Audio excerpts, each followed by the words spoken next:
बेटा हम अगला टॉपिक पढ़ रहे हैं जिसका नाम है लीगलिटी ऑफ ऑब्जेक्ट। ऑब्जेक्ट का लीगल होना क्या जरूरी है और किस तरीके से जो भी ऑब्जेक्ट लीगल होगा वो किस तरीके से काम करता है। तो इसके अंदर टॉपिक क्या क्या है, कह रहा है व्हेन कंसिडरेशन और ऑब्जेक्ट इज लॉफुल अनलॉफुल। कह रहा है जब कंसिडरेशन और ऑब्जेक्ट क्या है, अनलॉफुल है या फिर अनलॉफुल और इलीगल एग्रीमेंट है, agreement oppose to public policy है। तो इसके अंदर ये तीन कंटेंट है जो हमें पढ़नी है, ठीक है। कह रहा है व्हेन कंसिडरेशन और ऑब्जेक्ट इज अनलॉफुल। तो बेटा जब अगर ऑब्जेक्ट अनलॉफुल होगा, कंसिडरेशन अनलॉफुल होगी तो क्या होगा, it is forbidden by law, law के द्वारा मनाही हो जाएगी।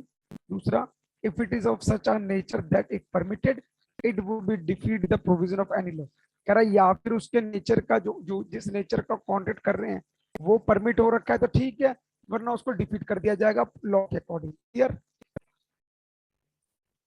अगर if the object or the consideration of an agreement is doing of act forbidden by law, अगर कोई भी काम जो लॉ ने मना किया अगर आप उस तरीके से उसके लिए काम कर रहे हो, उस चीज का काम कर एग्रीमेंट क्या बन जाएगा, वॉइड बन जाएगा। For example, A promises to obtain for B an employment in the public service and B promise to pay 1000 to A, the agreement is void.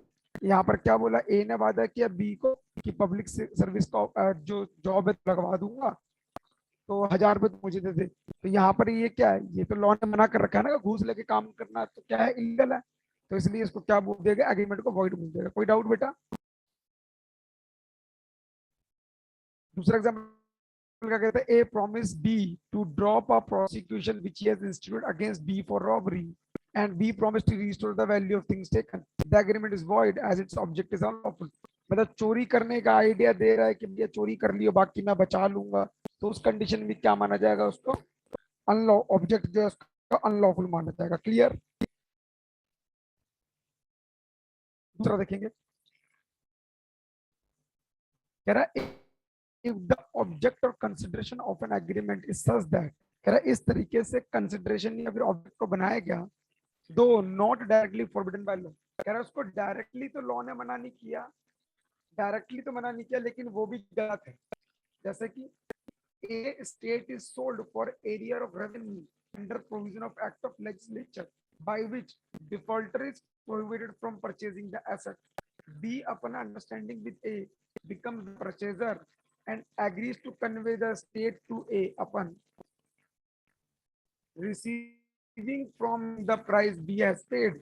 The agreement is void. It renders the transaction in effect purchased by defaulter and would so defeat the object of law.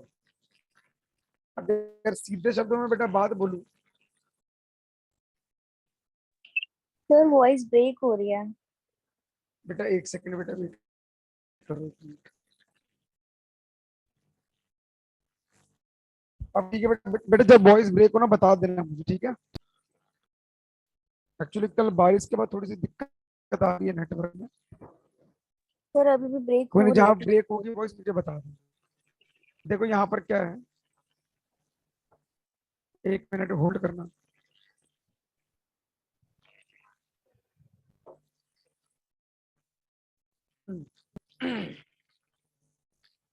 यहाँ पर क्या बोला गया, ए ने एक property बेची जिसके ऊपर बकाया था।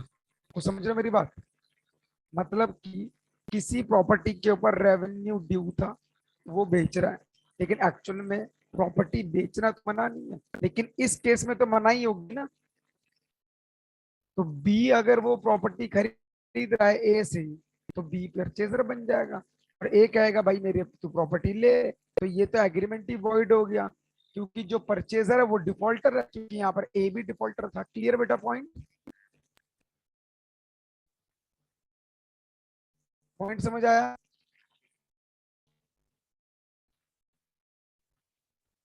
बाकी बेटा मैं पीडीएफ शेयर कर दूंगा, इसमें कुछ एक्स्ट्रा एग्जांपल्स है, उनको आप पढ़ लेना, ये एग्जांपल्स को पढ़ लेना, आपको हेल्प करेगा लिखने में आंसर्स। नेक्स्ट देखेंगे, इफ इट इज फ्रॉडलेंट, कह रहा है अगर फ्रॉड करना चाहते हो तो भी क्या माना जाएगा, एग्रीमेंट जो है ऑब्जेक्ट जो है उसका अनलॉफुल माना जाएगा, तो कंसिडरेशन भी क्या मानी जाएगी, अनलॉफुल मानी जाएगी। क्या कह रहे हैं यहाँ पर, an agreement which is made for a fraudulent purpose is void. Trisha ने मुझे धोखा देने के लिए ही एक एग्रीमेंट किया, तो इसका मतलब क्या हो गया, वो कॉन्ट्रैक्ट ही क्या बन गया, वॉइड बन गया। तो इसका मतलब A B and C enter into an agreement for the division among them for gains acquired or to be acquired by them by fraud। मतलब ए बी सी जो एग्रीमेंट में एंटर हुए हैं, जो भी उन्होंने फायदा या जो खरीदा है वो फ्रॉड के थ्रू खरीदा है। इसका मतलब उनका ऑब्जेक्ट या जैसे तुमने सुना चिट फंड के बारे में, जो चिटफंड होता है ना लगभग धोखा देने के लिए ही होता है। मतलब क्या करते हैं लोग कि पैसा डबल कर देंगे, पैसा ट्रिपल कर देंगे। उस कंडीशन में क्या होता है, वो लोग चाहते हैं धोखा देना, तो उस केस में वो क्या बन जाएगा, फ्रॉड बन जाएगा। और उसका ऑब्जेक्ट क्यों फ्रॉड बनेगा, एग्रीमेंट वॉइड है, क्यों, क्योंकि ऑब्जेक्ट उसका अनलॉफुल है। क्लियर। चौथा, if it involves or implies injury to the person or property of another. कह रहा अगर उसकी वजह से किसी भी पर्सन को, जो भी पर्सन इन्वॉल्व किया उसको चोट लगती है या उसको डैमेज होता है या उस क्वांटिटी से उसको कुछ भी हुआ, तो उस कंडीशन में भी उसका ऑब्जेक्ट कंसिडरेशन दोनों क्या हो जाएगा, अनलॉफुल हो जाएगा। इंजरी मींस रॉन्ग, गलत काम किया, चोट पहुंचाई, नुकसान पहुंचाया।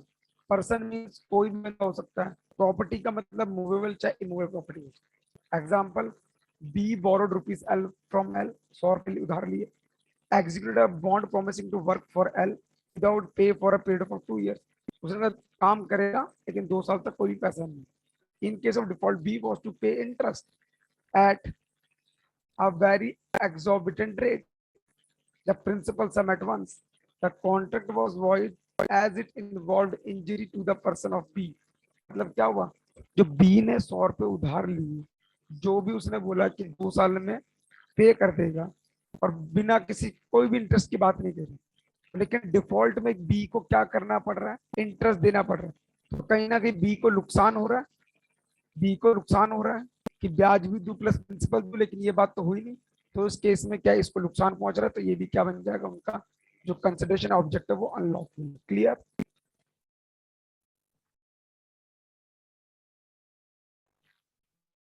आगे देखेंगे next, fifth, if the court regards it's immoral. Immoral का मतलब जो भी हमारी सोसाइटी के खिलाफ है।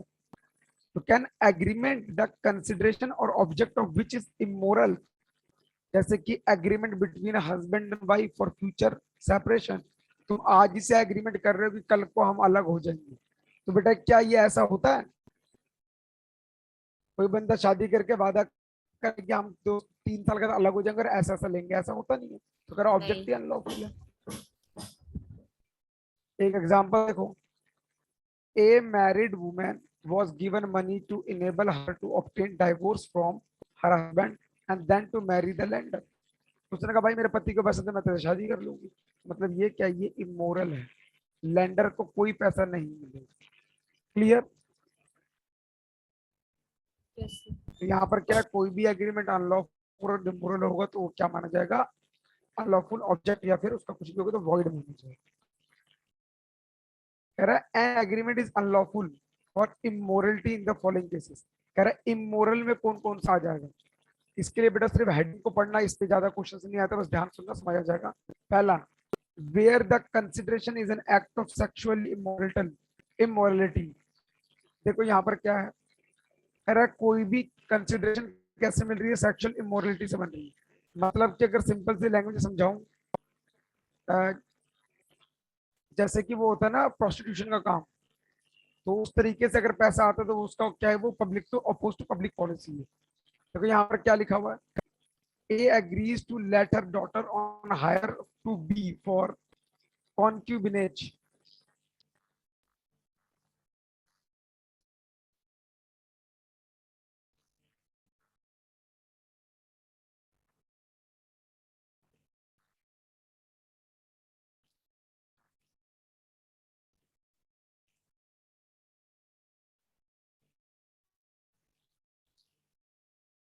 हाँ बेटा सुनो, क्या कह रहे हैं यहाँ पर, इस पे एग्जांपल समझना। कह रहे हैं A agrees to let her daughter on hire, किराए पर लिया, to be for concubinage, the agreement is unlawful be immoral. Concubinage का मतलब होता है लोग स्टेटस के चक्कर में शादी नहीं करते, लेकिन दूसरे घर की लड़कियों को क्या करते हैं, वो किराए पर ले लेते हैं। समझ गए बेटा मेरी बात? ये पुराने जमाने में होता था ना, राजाओं की बड़ी सारी रानियां होती थी। पहले जमाने में होता था, जैसे किसी का शासन जीत लिया, उसकी वाइफ को लेके आते थे, अपनी बीवी बना लेते थे। ये उस कंडीशन की बात कर रहा है, कह रहा है इमोरल है। दूसरा क्या कर रहा है, where the object of agreement is furtherance of sexual immorality, lending money to a prostitute to help her in trade। ये भी समझ जाओ, मुझे समझाने की जरूरत नहीं पड़ेगी, बहुत आसान सा पॉइंट है। यहाँ पर क्या है, प्रोस्टिट्यूट की मदद ले लेते हैं अपने बिजनेस को चलाने के लिए। ये भी तुमने मूवीज में देखा हो। क्लियर है बेटा पॉइंट? नेक्स्ट, होल्ड करेंगे, नेटवर्क फ्लक्चुएट।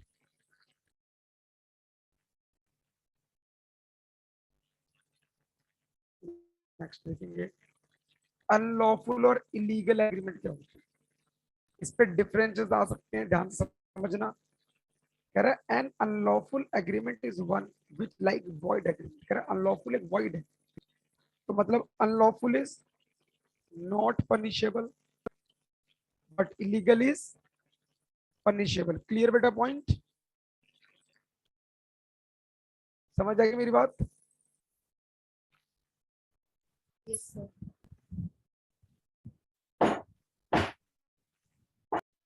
पनिशेबल। नेक्स्ट, तो क्या कह रहा है, इट इज वॉइड एब initio is destitute of legal effect altogether, it affects only the immediate parties, has no further consequences। क्या कह रहा है, कह रहा है अनलॉफुल अग्रीमेंट जो होता है ना, वो एक वॉइड एग्रीमेंट होता है। अनलॉफुल एग्रीमेंट क्या होता है, वॉइड एग्रीमेंट होता है। ये इसमें लॉ का कोई जोर नहीं होता, इसलिए इसको वॉइड एब इनिशियो बोला जाता है, और इस पे कोई लीगल इफेक्ट भी नहीं लगता। सिर्फ ये पार्टीज के ऊपर लगता है कि आगे से वो कोई काम नहीं करेंगे। बट लीगल एग्रीमेंट क्या कहता है, on the other hand is not only void, करे ये वॉइड तो होता ही होता है between immediate parties, but is further effect on collateral transaction to it also become tainted with illegality. कह रहे इसके साथ अगर कोई ट्रांजैक्शन हुई है, वो भी गैर कानूनी माना जाएगा, और प्लस ये पनिशेबल भी होता है। क्लियर? एग्जाम्पल देखेंगे, L lends rupees 5,000 to B to help him to purchase some prohibited goods from T and alien enemy। मतलब किसी दुश्मन देश से एल ने क्या किया, बी से मदद मांगी कि मैं 5,000 रुपये दूंगा, तेरे को सामान मंगवाना टी से। तो अगर बी एंटर होता है उस एग्रीमेंट में टी के साथ, तो agreement will be illegal, agreement illegal माना जाएगा क्योंकि ये एलियन है। तो बी और देखो टी एग्रीमेंट जो करेगा वो भी इलीगल बी के बीच में, और एल भी क्या माना जाएगा, इलीगल माना जाएगा, क्योंकि कोलेटरल के साथ हर एक कोलेटरल इलीगल होता है। एल को कोई भी पैसा रिकवर नहीं कर सकता जो उसने 5,000 रुपए दिए हैं। समझ आएगी मेरी बात? तो एग्जाम में इसके ऊपर क्वेश्चन क्या आ सकता है, every illegal agreement is unlawful but every unlawful agreement is not necessary illegal. Clear बेटा? ये लाइन क्लियर होगी सबको? त्रिशा, वीरेन और सृष्टि? Yes sir. इस पे यहां से कुछ मत लिखना, अपनी लैंग्वेज में लिखना और मुझे सेंड करना इसके ऊपर कि आप क्या लिख सकते हो इसके बारे में। एग्रीमेंट स्ट्रेंथ ऑफ मैरिज, बेटा देखो किसी भी माइनर का मैरिज कराना तो वैसे इलीगल है, लेकिन बिचोला सुना है, बिचोला जो शादी करवाता है। Yes sir. तो यहाँ पर उस तरीके से बात को समझना कि अगर तुम किसी की शादी रोकते हो या पैसे देके शादी करवाते हो, तो ये सारा क्या है, ये एग्रीमेंट रिस्ट्रेंट है मैरिज के खिलाफ। Every agreement in restraint of marriage of any person other than a minor is void. कह रहा है माइनर के अलावा अगर तुम किसी की शादी को रोकते हो तो क्या है, वॉइड माना जाएगा। This is because law regards marriage and married status right of every individual, क्योंकि शादी करना और जो शादीशुदा होना ये सबका अधिकार है। बेटा मूवी देखी है, रहने दो, पुरानी मूवी तुमने देखी नहीं है। जैसे मूवीज में दिखाते हैं, माँ क्या चाहती है कि अपने बेटे को शादी नहीं करना देना चाहती, क्योंकि वो सौतेला बेटा होता है, कि वो चाहती कि मेरे पास ही रहे। तो कहता है अगर तुम किसी को शादी करने से रोक रहे हो या फिर मना कर रहे हो तो वो क्या है, agreement in restraint of marriage है। पी प्रॉमिस करता है एल को only, no one else, to pay L 2000 if he married someone else. P married X, L could not recover the sum agreed agreement in restraint of marriage. मतलब P ने वादा किया L को कि वो किसी से शादी नहीं करेगा। पी ने बोला कि मैं एल तेरे से शादी करूंगी, to pay L 2000 if he married someone else. अब एल को दिया गया 2000 पे, तो किसी और से शादी कर ली। तो पी ने क्या किया, एक्स से शादी कर ली। तो अब एल को जो पैसा दिया गया वो रिकवर नहीं कर सकता, क्योंकि ये इसके खिलाफ था। शादी रोकना या शादी ना करने देना ये गलत है। क्लियर। कह रहा तुमने एक छोटी बच्ची का मैरिज का खर्चा उठाया, 12 साल की थी, बेटा ये सेल जो है वॉइड ट्रांजेक्शन मान लेती है, अपोज टू पब्लिक पुलिस। ठीक है, क्योंकि बच्चों की तो वैसी शादी नहीं होती। वेट करेंगे, नेटवर्क इशू, आगे देखेंगे।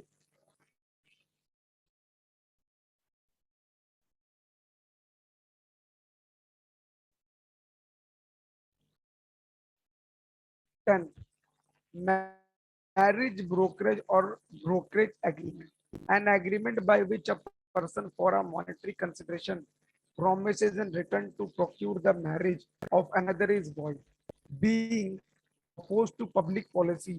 Similarly, an agreement to pay money to parent or guardian of a minor in consideration to give her minor in a marriage is void, being opposed to public policy. मतलब कहानी है, चौला जो शादी करवाता है उसको तुमने क्या दिया, शादी करवाने के लिए पैसा दिया, या फिर शादी रुकवाने के लिए पैसा दिया, या बच्चों की शादी करवाने के लिए पैसा दिया, पेरेंट्स को पैसा दिया, तो ये सारा क्या माना जाएगा, अपोज टू पब्लिक पॉलिसी माना जाएगा, कि पब्लिक के खिलाफ है ये सब काम, हमारी सोसाइटी के खिलाफ है। ठीक है, कह रहा किसी भी शादी के काम पर इंटरफेयर करना भी एग्रीमेंट के खिलाफ है। तो तुम किसी की शादी में दखलंदाजी नहीं कर सकते। कह रहा a promise by a married person to marry during life time और after the death of spouse. क्या कह रहा है, एक किसी को बोल रहा है कि मैं शादी कर लूंगा तेरे पति के मरने के बाद, तो कह रहा है ये सब नहीं माना जाएगा। Clear.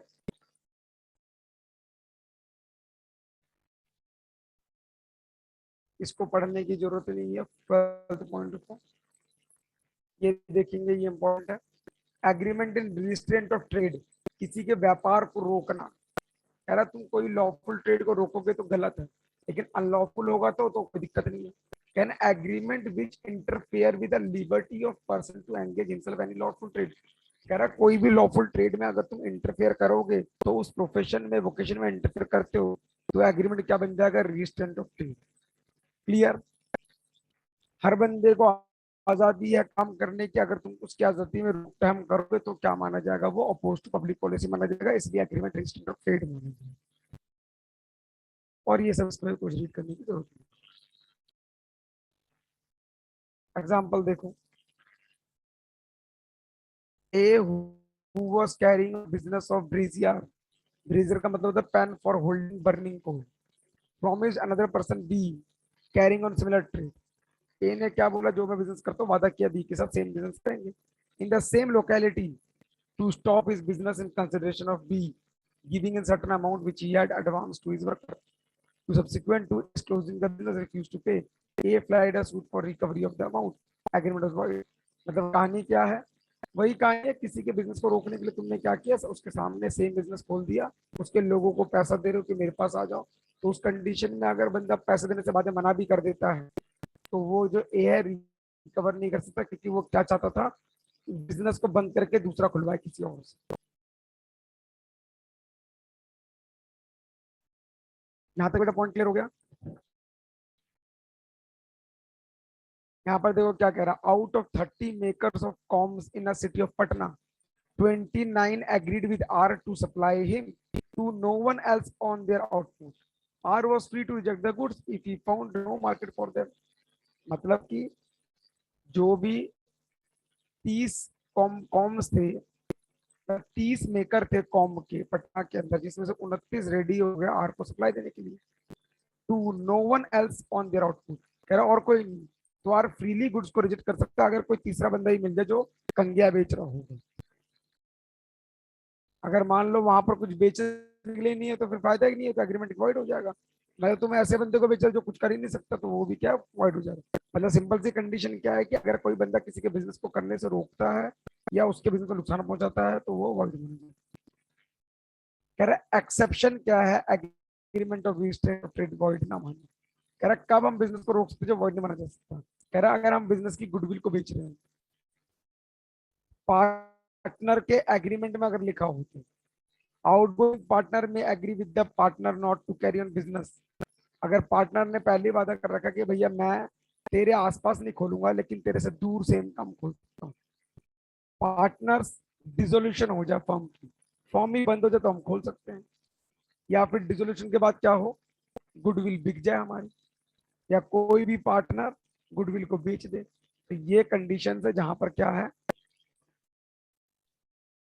Agreement restraint of trade नहीं माना जाता। किन केसेस में, इन केसेस में partners agreement, sale of goodwill, partners agreement, ये दो केसेस में नहीं माना जाता। और पार्टनर्स एग्रीमेंट में क्या क्या हो सकता है, होल्ड करेंगे। सर वॉइस बहुत ज्यादा ब्रेक हो रही है। हाँ बेटा होल्ड करेंगे, तभी मैं होल्ड करवा रहा हूँ। बेटा ठीक है, बेटा वॉइस क्लियर है। Yes sir.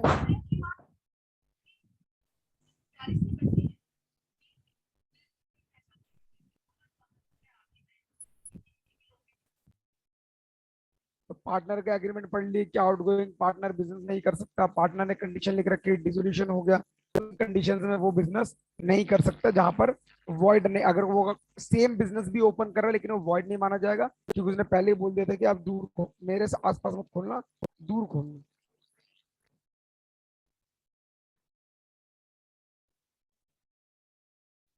तो बेटा इसके अंदर यही टॉपिक पढ़ने हैं जो मैंने आपको बताए हैं।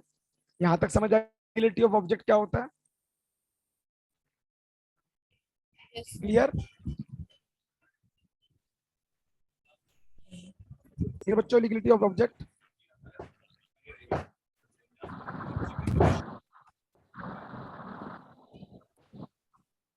अब नेक्स्ट टॉपिक करते हैं।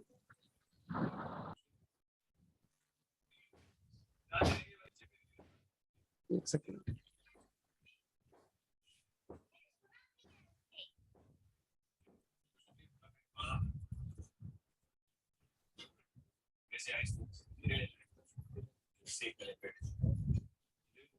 वेट करेंगे बेटा।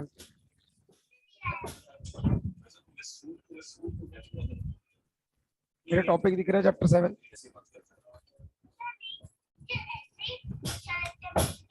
नेक्स्ट टॉपिक हम स्टार्ट करें, टॉपिक का नाम है वॉइड एग्रीमेंट।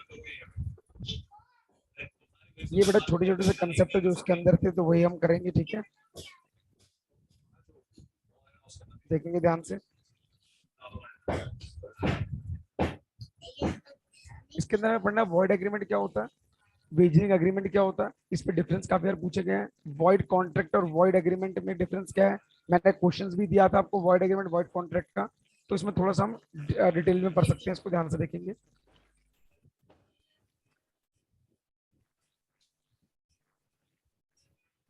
देखो बच्चों, कह रहा है वॉइड एग्रीमेंट कब कब हो सकते हैं।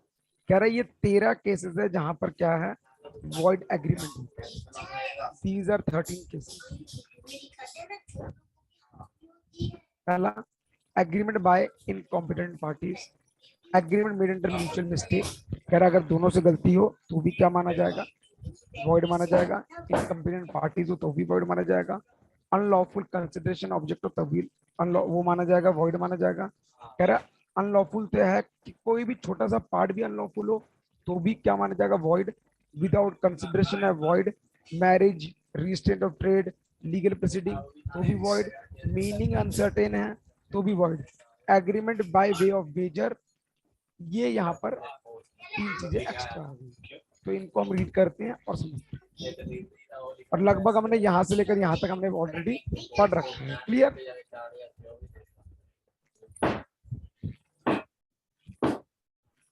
इनको तो बताने की जरूरत नहीं पड़ेगी बेटा। त्रिशा, इनकम्पिटेंट पार्टीज का मतलब क्या हो गया? अगर हम इनकम्पिटेंट पार्टी से एग्रीमेंट करते हैं तो क्या हो गया? वॉइड हो गया ना? क्यों?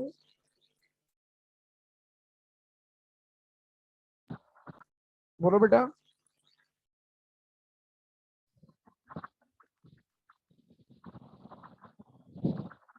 सर ये दोबारा से बताते हुए। सृष्टि बता रहा बेटा, वीरेन सृष्टि, इनकम्पिटेंट पार्टी से अगर एग्रीमेंट सर करते हैं वो वॉइड क्यों है? सर वो जब उस एग्रीमेंट को करने के लिए एबल ही नहीं है तो फिर तो एग्रीमेंट बेकार ही हो गया ना, कॉन्ट्रैक्ट नहीं कर सकते। इनकम्पिटेंट पार्टीज का मतलब क्या होता है? जो लोग माइनर हैं, माइनर के एबल साथ नहीं है एग्रीमेंट उस नहीं चीज कर को करने सकते के। और अनसाउंड के साथ नहीं कर सकते, इसलिए वॉइड है। दोनों ने गलती करी है तो वैसे ही वॉइड हो गया। अनलॉफुल मैंने अभी बताया, वो वॉइड है। बिना कंसिडरेशन के अगर करोगे तो वो वॉइड है। मैरिज का भी हमने जस्ट पढ़ा, ट्रेड का भी हमने जस्ट पढ़ा। तो आगे स्टार्ट करते, ध्यान से देखेंगे। Agreement the meaning of which is uncertain, कह रहा है अगर किसी चीज का आप एग्रीमेंट करते हो जो अनसर्टेन है, पता ही नहीं है, तो वो वैसे ही वॉइड हो जाता है। मतलब तू दुकान पे जाता, दुकान पे जाके बोलता भैया तेल दे दो, भाई कौन सा तेल चाहिए वीरेन तेरे को? वीरेन कौन सा तेल चाहिए? पता नहीं। तो जब तेरा जो तू मांग रहा है वही अनसर्टेन है, तो वैसे ही वो अनसर्टेन हो गया, वॉइड हो गया। तो यहाँ पर क्या कह रहा है? Agreement the meaning of which is not certain capable of being made certain are void. Uncertainty का मतलब एग्जिस्टेंस, क्वांटिटी, क्वालिटी, प्राइस या टाइटल, इनमें से कोई भी चीज नहीं है तो क्या है? वो वॉइड है। क्लियर? तूने बोला A agrees to sell B 100 ton of oil, भाई कौन सा ऑयल पता ही नहीं, इसलिए अनसर्टेन। ए ने बी को बोला 100 टन का तेल बेचूंगा, लेकिन मुझे इस तरीके से तेल चाहिए, लेकिन वो भी नहीं है, तो वो भी वॉइड है। एक डीलर है, वो कहता सिर्फ मैं सरसों का तेल नारियल का तेल बेचता हूँ। बी ने बोला तेल चाहिए, लेकिन शायद उसको कोई और तेल चाहिए होगा। तो अगर वो कोई और तेल चाहिए, अगर ये मांग रहा है, ये बेचता है कोकोनट ऑयल, वो भी वॉइड हो जाएगा। क्लियर बेटा पॉइंट? Yes sir. आगे देखेंगे, ये सब एग्जांपल से रीड कर लेना, समझ आ जाएगा। वेजरिंग एग्रीमेंट इंपॉर्टेंट पार्ट, इसको वेजर या फिर वेजरिंग एग्रीमेंट बोलते हैं। बेटा ये होता है शर्त लगानी। क्या होता है? तूने मेरे से शर्त लगाई कि भाई इंडिया जीतेगी तो 500 रुपये दूंगा, मैंने कहा भाई ठीक है। ऑस्ट्रेलिया जीतेगी तो मैं तेरे से 500 रुपये ले लूंगा। मतलब कहानी क्या होगी? यहाँ पर शर्तें लगाई हमने। तो अगर हम शर्तें लगाते हैं उसको वेजरिंग एग्रीमेंट कहते हैं। कह रहा है एंड वेजर, वेजर का मतलब शर्त लगाने वाले। कह रहा है and wager is an agreement between two parties by which one promise to pay or money is worth happening of some uncertain event. कह रहा है जो घटना घटी ना हो, उसके घटने पर तुम पैसा देना चाहते हो दूसरे को, और वो ना घटे तब दोगे, तो इसका मतलब क्या है? वेजरिंग एग्रीमेंट है। तूने कहा बारिश होगी, मैंने कहा नहीं होगी, मैं कहा ठीक है नहीं हुई तो मैं तेरे से 500 लूंगा, हुई तो मैं तेरे को 500 दूंगा।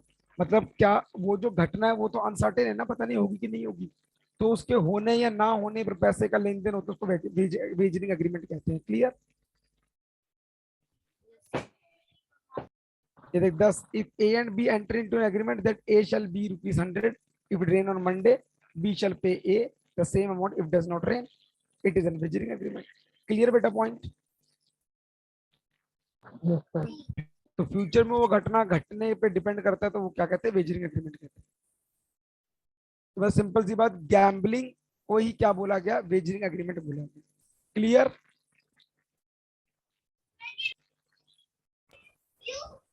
एसेंशियल एलिमेंट क्या है वेजरिंग एग्रीमेंट की? पहला, प्रॉमिस टू पे मनी और मनी वर्थ, वादा करना कि पैसे देने हैं और कितने देने। अनसर्टेन इवेंट की इवेंट नहीं पता कि वो घटना घटेगी या नहीं घटेगी। Each party must stand to win or loss, हर एक पार्टी खड़ी है किसके लिए? हार या जीत के लिए। अगर मैं जीतूंगा तो तू हारेगा, तू जीतेगा तो मैं हारूंगा। No control over the event, भाई बारिश होने पे तेरा कंट्रोल है क्या? नहीं है किसी का भी control. Clear? No other interest in the event, कह रहे इवेंट में कोई इंटरेस्ट नहीं है, हमें इंटरेस्ट किसमें है? पैसे नहीं। वो जीते आ रहे, हमें फर्क नहीं पड़ता, हमें तो सिर्फ चाहिए पैसा। क्लियर? एग्जाम्पल देखिए, ये एग्जाम्पल लिखा हुआ है। In wrestling board A tells B that wrestler number 1 will be challenge statement of A, they bet with each other over the result out, this is the wagering agreement. कह रहा जो भी result निकलेगा वो wagering agreement कहलाएगा। Clear है बच्चों, कोई डाउट? कह रहा है ये ट्रांजैक्शन जो है वेजर्स में नहीं आती, जैसे कि न्यूज़पेपर में आता ना Sudoku, crossword competition, games, picture puzzles, share market, contract of insurance, subscription. कह रहा है ये सब नहीं आती। बेटा तूने इंश्योरेंस किया, बेटा मान ले क्या नाम है तेरा, त्रिशा, तूने बेटा इंश्योरेंस किया, इंश्योरेंस वाले ने बोला चलो मान लेते मिस्टर ए का इंश्योरेंस करवाया, तो एजेंट कह रहा कि सर आप मरोगे तो 10 लाख रुपए दूंगा, नहीं मरे तो भी आपको 8 लाख तो मिल ही जाएगा।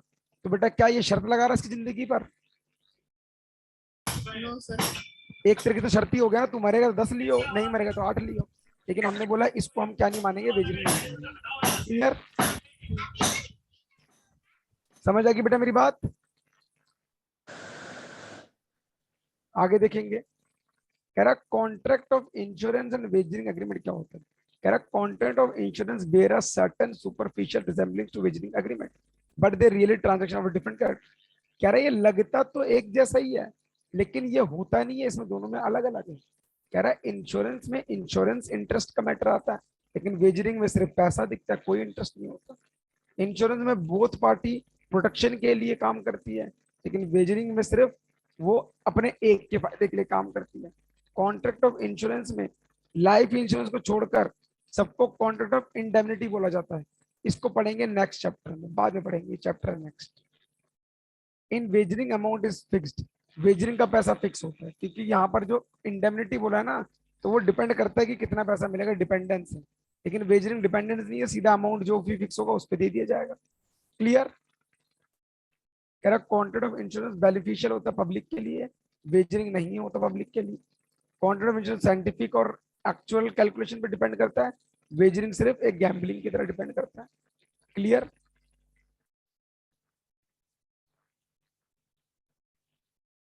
नेक्स्ट, इफेक्ट क्या है वेजरिंग के? बेटा इफेक्ट क्या होंगे?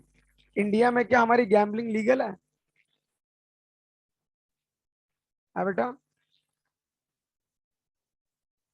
कह रहा है wagering agreement expressly declare to be void in India. कह रहा है इंडिया में क्या है? वॉइड है, इंडिया में वॉइड है। कह रहा महाराष्ट्र और गुजरात में इलीगल डिक्लेयर कर दिया गया। No suit can be brought for recovery. तू कहता सर मैं लॉटरी के पैसे जीता था और इसने छीन लिया, तो हमने कहा भाई इस पर कोई भी केस नहीं कर सकते तुम। क्लियर?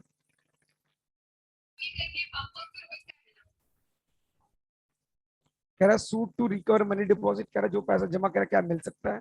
कह रहा money deposit with a person, मतलब शेयर मार्केट में पैसा लगाया, to be paid to the party winning up a wager. Wager अगर वेजर के थ्रू लगाया तो तुम रिकवर नहीं कर सकते।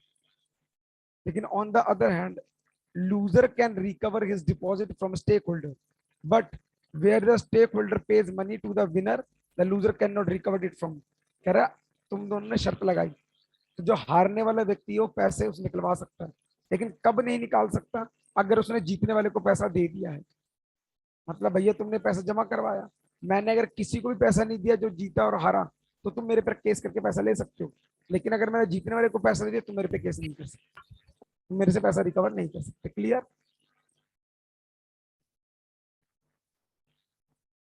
प्रिंसिपल और एजेंट क्या होता है?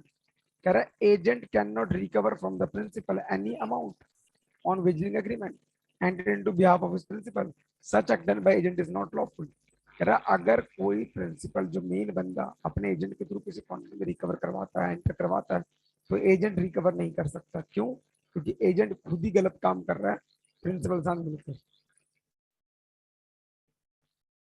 Where the agent falls to carry out of his instruction in respect of wagering transaction। कह रहा जो एजेंट है वो फेल हो गया, जो भी इंस्ट्रक्शन दी थी कैरी करने के लिए वेजरिंग के थ्रू, वो फेल हो गया, तो उसमें प्रिंसिपल सू नहीं कर सकता कॉन्ट्रैक्ट को खत्म करने के लिए।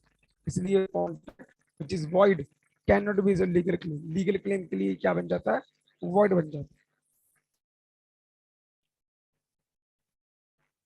थोड़े ये पार्ट था तुम्हारा वॉइड कॉन्ट्रैक्ट का। बेटा समझ आया ये पॉइंट कि नहीं समझ आया बच्चों? वॉइड एग्रीमेंट समझ आ गया त्रिशा, वीरेन और सृष्टि? आ गया सर। सर बेटा अगला चैप्टर आता है कंटिंजेंट कॉन्ट्रैक्ट। ये छोटे छोटे से पॉइंट है बेटा, इसलिए मैं एक ही में निपटा रहा हूँ। इसके अंदर इंपॉर्टेंट क्वेश्चन है ये, difference between wagering and contingent contract. तो कह रहा है कॉन्ट्रैक्ट में भी एब्सोल्यूट मतलब क्लियर, और कंटिजेंट भी हो सकता है मतलब which is depend upon the certainty, कि काम हो भी सकता है और नहीं भी हो सकता। तो absolute contract is one which is promisor bind himself to perform in any without condition, बिना किसी कंडीशन के काम करना पड़ेगा।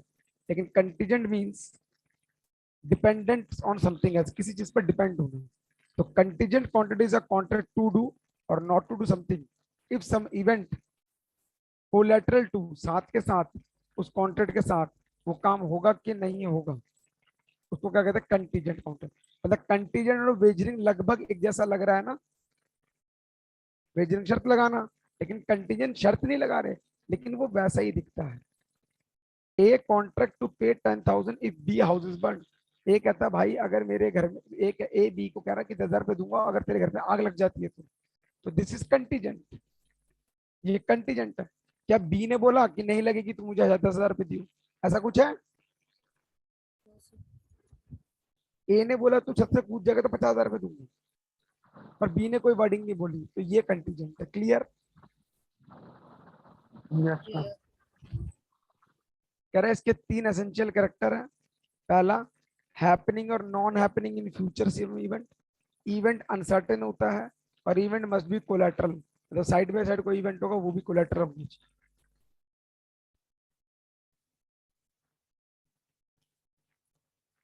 There was a contract for sale of American parachute cloth by A to B.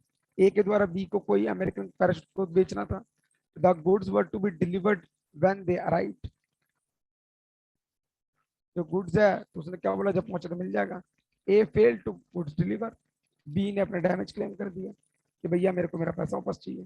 तो A pled that contract was conditional, कह रहा है वो कहता कंडीशन थी उसमें, as the goods had not arrived he had no obligation to give delivery. कह रहा है जब तक गुड्स मेरे पास पहुंचेगा नहीं तो मैं भेज नहीं पाऊंगा, क्योंकि उसने क्या बोला था कि जब गुड्स मेरे पास पहुंच जाएंगे मैं तेरे पास भिजवा दूंगा। तो ये कहता जब मेरे पास पहुंचे नहीं तो मैं भिजवाऊंगा कैसे? तो contract was an absolute one और obligation of A was not contingent upon arrival of goods.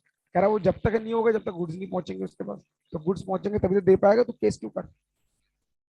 मतलब बी के पास सामान नहीं पहुंचा, ए ने केस कर दिया, तो वहां पर बोला, ए कहता भाई जब मेरे पास सामान होगा तभी तो भेजूंगा, भाई नहीं तो कहां से भेजूंगा। क्लियर?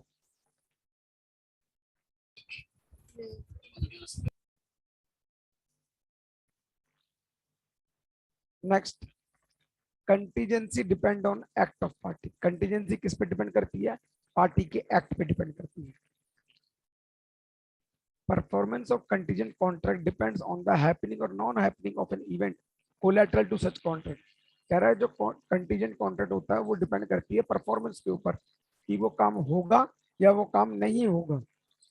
तो जो उसके साइड बाय साइड काम चलेगा, कोलैटरल इवेंट चलेंगे, तो उस पर भी डिपेंड करेगा क्या हमारा कंटीजेंसी। अगर वो काम पूरा हो गया तो कंटीजेंट है, वरना नहीं।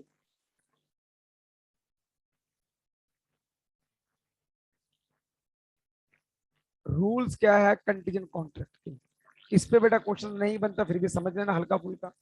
पहला, contingent contract dependent on the happening of uncertain future event. तुम्हें पता ही नहीं फ्यूचर में क्या होगा, उस पर डिपेंड करता है तुम्हारा कॉन्ट्रैक्ट। तो अगर देखा जाए अगर इवेंट इम्पॉसिबल है तो कॉन्ट्रैक्ट भी क्या बन गया, वॉइड बन गया। क्लियर?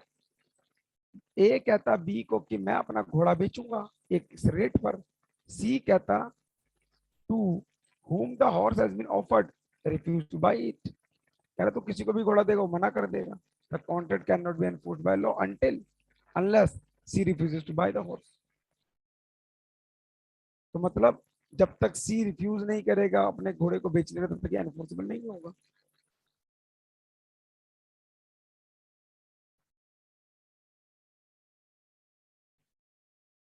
समझ गए मेरी बात को? मतलब यहाँ पर क्या बोला गया, ए ने बी को बोला कि मैं अपना घोड़ा बेचूंगा ग्रेट पर, लेकिन वो घोड़ा एक्चुअल में उसने पहले ही ऑफर कर रखा था सी को। तो जब तक सी मना नहीं करेगा तब तक ए बी को बेच नहीं सकता, तो इसलिए क्या बन गया, ये हमारा वॉइड बन गया।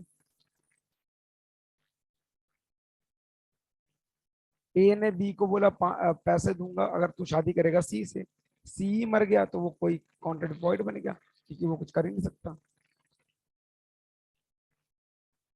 Where contingent contract is to be performed if particular event does not happen। कह रहा है कंटीजेंट कॉन्ट्रैक्ट तब भी परफॉर्म हो सकती है अगर वो इवेंट हुआ ही ना हो, तो वो जो परफॉर्म करेगा वही इवेंट क्या बन जाएगा, इम्पॉसिबल बन जाएगा। क्यों? जब हमने जिस काम के लिए बोला वो काम तो हुआ ही नहीं, तो जो हमारी शर्त लगी वो तो खत्म होगी बात। जैसे कि ए ने एग्री किया बी को कि अगर शिप वापस नहीं आएगा तो मैं तेरे को पैसे दूंगा, लेकिन शिप तो डूब गया, तो contract can be enforce when the ship sinks. तो मतलब जब जहाज डूबेगा तभी कॉन्ट्रैक्ट एनफोर्स हो सकता है, अगर वो घटना ही ना घटी तो एनफोर्स हो ही नहीं सकता। ए ने बी को बोला कि मैं गाड़ी बेचूंगा अगर सी मर जाएगा, तो सी मरेगा तो गाड़ी बिकेगी, सी जिंदा रहेगा तो गाड़ी नहीं बिकेगी। पिक्चर देखिए तुमने वो दबंग फर्स्ट, तो कहते जब तक मेरे पिताजी है मैं तुमसे शादी नहीं करूंगी, उसका पिताजी मर जाता तो शादी कर लेती है। क्लियर? समझ आ गई बेटा मेरी बात? सी, if a contract is contingent upon how a person will act as unspecified time, the event shall be considered to become impossible when such person does anything which render it possible that he should so act within any definite time under the furtherance of contingency। मतलब यहाँ पर simple से शब्दों में क्या बोला गया है, जो भी तुम काम कर रहे हो वो समय पे पूरा ना हो पाया और अब तुम उसको कर भी नहीं सकते उस समय के अंदर, तो वो क्या बन जाएगा, वॉइड बन जाएगा। एग्जाम्पल समझो, ए ने बी को बोला कि मैं पैसा दूंगा अगर बी तू सी से शादी कर लियो, लेकिन सी ने डी से शादी कर ली, तो the marriage of B to C must now be considered impossible, कि आप काम ही नहीं हो सकता, इम्पॉसिबल है, तो इसलिए ये भी क्या बन जाएगा, वॉइड बन जाएगा। क्लियर बेटा पॉइंट? क्लियर बच्चों? Yes, sir.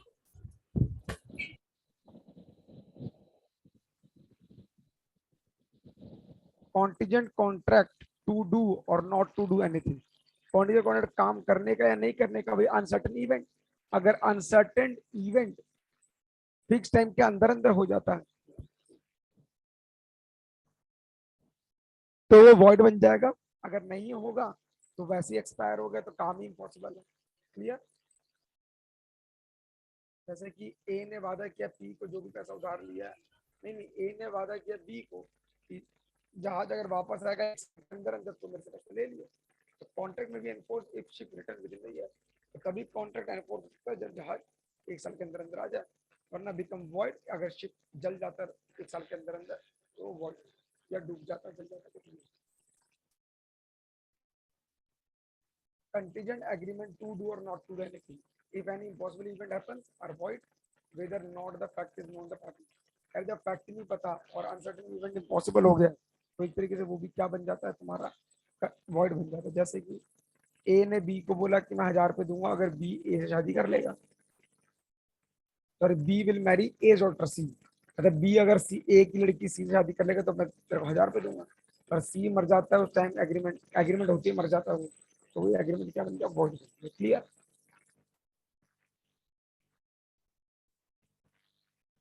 लास्ट इंपॉर्टेंट, एक सेकंड होल्ड करेंगे।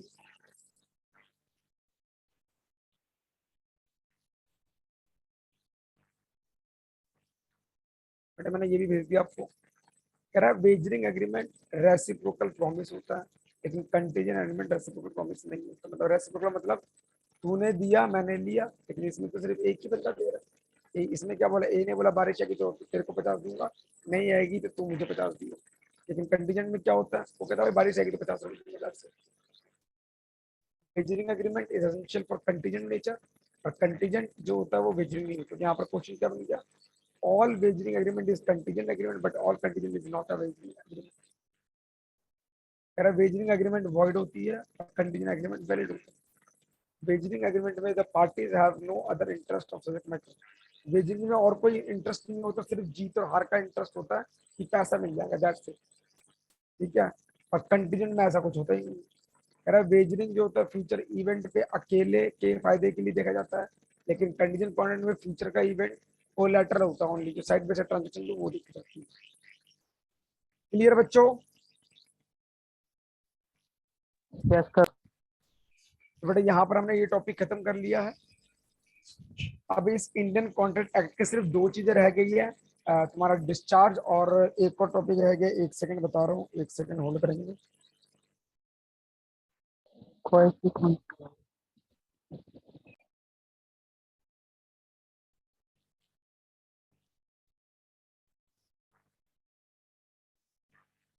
एक मिनट। हाँ बेटा तुम्हारा इसमें सिर्फ एक वो रह गया, डिस्चार्ज ऑफ कॉन्ट्रैक्ट। डिस्चार्ज करवाते तुम्हारा ये इंडियन कॉन्ट्रैक्ट खत्म हो जाएगा। फिर इसके बाद मैं स्टार्ट करूंगा स्पेशल कॉन्ट्रैक्ट। देखो बेटा एक मिनट,